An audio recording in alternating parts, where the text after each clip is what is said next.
Hey guys, welcome to Cooking on the Farm. I'm Rachel, and today we are cooking steak. Me loves meat. These are organic, grass-fed, grass-finished steaks that we get. Actually, we travel quite a ways to get them. Anyway, they've been sitting on the counter for a couple hours. Let's come on in and check our ingredients. So we went to Idaho on vacation last year and found this really cool shop. They had all kinds of stuff, like, oh my gosh, amazing. We found some seasoning salt. We got several different kinds. They had a special going. It was like buy one, get one free. We got the Portuguese lasagna seasoning. This is really good on potatoes. Oh my word. Found that out by accident. I thought I was grabbing this one, grabbed this one, whoo, changed my life. And then this one is the Northwest Italian seasoning. That's what I'm gonna use today. All the links will be in the description below. Check out their website. Tell Debbie that I sent you. She'll take good care of you guys. She's super awesome. If you guys don't have a seasoning salt you love, you can just use salt, pepper, and garlic. So I'm gonna show you both ways. They cook the same. Our steaks are at room temperature. They've been out for about an hour. Let's dry our steaks. So you wanna just get your steaks as dry as possible. And having them at room temperature actually helps them cook more evenly. If they're wet, you're gonna be dealing with like evaporation of moisture and all that stuff. All right, guys, so let's grab some of this. You can use your hands, you can use a spoon. Anyway, I'm going to, like I said, do it on 2 of these. And then once I get a good layer on here, then I'm gonna kinda pat it in. I try not to rub my meat. I feel like it kind of moves all the seasonings to one side. So now I'm gonna put some salt and pepper on these other 2. Now, some people don't like to use pepper on their steaks when they're going to pan sear them. They say it burns. I've never really had that problem. So my pan is heating up. I'm on a medium-high heat, a tablespoon of coconut oil. You can see the steam coming off. This is a super hot pan, which is great. I slowly heat my cast up for about 5 minutes. I'm gonna do the 2 with the seasoning salt. Seasoning is going down. Always put your steaks away. Don't plop them toward you. You're gonna get grease splattered on you. So once you get them in the pan, you don't want to move them around. You wanna just leave them, let them get a crust on. I'm gonna sprinkle some seasoning salt on here, and I'm probably not gonna pat this side down because it is spitting a little bit in the pan. So I'm literally gonna set a timer for 3 minutes and let these sear, not touching them at all. This is again on medium-high heat. This is when you can put a vent on. I have my vent off just so y'all can hear me. All right, so I'm starting to get some blood up in here, and we're gonna take a peek. It's been about 3 minutes. Oh, look at that crust. Look at that, oh man. So I'm gonna do the same thing. I'm gonna turn it down just a touch so that I can get that crust but also cook through. Okay guys, it is me in the future. This is what I look like a week later. As you can see, got some potato starts, we've got stuff going on. All right guys, so I realized when we went to edit the video, David and I were talking, and it just didn't look like we had showed you quite how to tell how the steak is supposed to be cooked. So here I am in the future telling you. So what you're gonna do is you're gonna take 2 fingers and you're gonna barely touch them together. And then this V is super, super soft and squishy. That is your rare, that is your red, that is your, bloody, pretty much cold in the center. All right, now add 2 fingers touching your bottom finger to your thumb. This is more your medium rare, so it's got a little bit of blood, but it's warm in the center.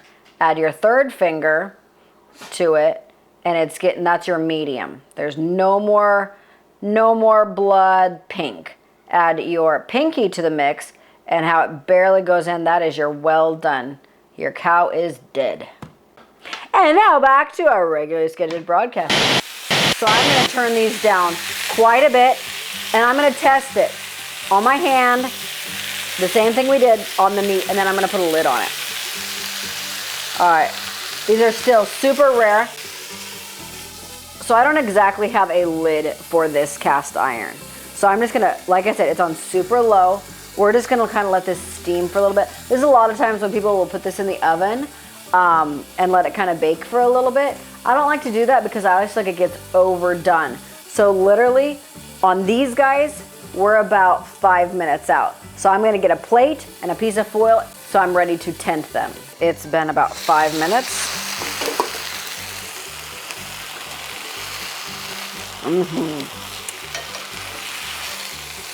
I mean, look at that caramelization. That is just incredible. Look at that. Oh man. All right. So I'm gonna throw my other 2 steaks on here. I'm going to put a little piece of butter on here, about a, I don't know, half a teaspoon, or about a teaspoon. And I'm gonna tent this with foil. You always want your meat, whatever it is, to be able to rest for just a few minutes. I'm gonna put this in the toaster oven. The toaster oven's off, but it'll keep the heat in here. So if you don't have a toaster oven, you can put it in your regular oven, you can put it in your microwave, just something so the heat's, or the cool air that's in the house isn't blowing all over. I have roasted vegetables in there, so it would actually end up cooking a ton. You don't want that. We don't want that. All right. So, salt and pepper and garlic on these guys.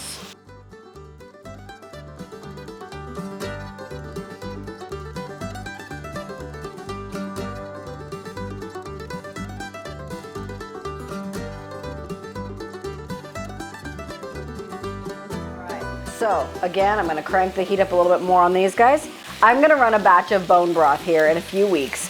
I will bring you guys along for that. I will bring you along for the whole canning process, because it's honestly fun for me to can, and that's something that we said that we would do. We'd bring you along for some canning things that I have confidence in. These steaks are about 1 inch. So granted, if your steaks are, you know, 1.5 inches, 2 inches, obviously you're gonna have to cook them longer. So turn your heat down so that they can still sear, but you're cooking through more. These 2 steaks are gonna get cooked a little bit longer. I have some more medium well people in the house that are gonna take these guys.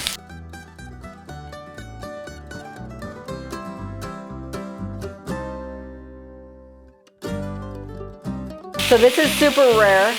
This has actually gotten kind of medium because of the way the burner is. So what I could do is rotate it, because that side's getting a little well. This side's super rare.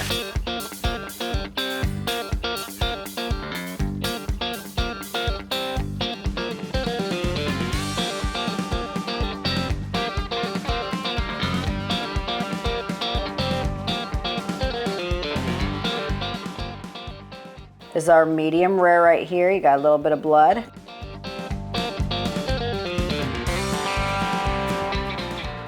Great seasonings. I used their other seasoning on my veg, so I'm gonna try that one, because I haven't tried it on my veggies before. I've tried it on potatoes. That one's got a little bit of smokiness.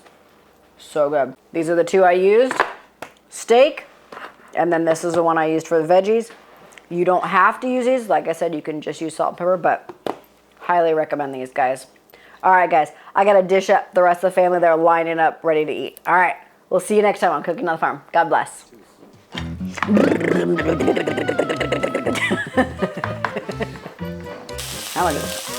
Yeah, I can't do it backwards. To ready to... And to teach you guys, and that's something... All right, as soon as they get some color on them, off the plate, off the pan on the plate. There you go. All right, so we're gonna stick this, I don't know where, maybe I'll put a towel over it for a minute.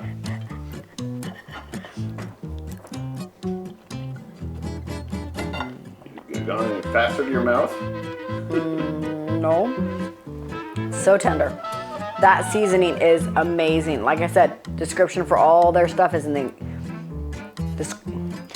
their description.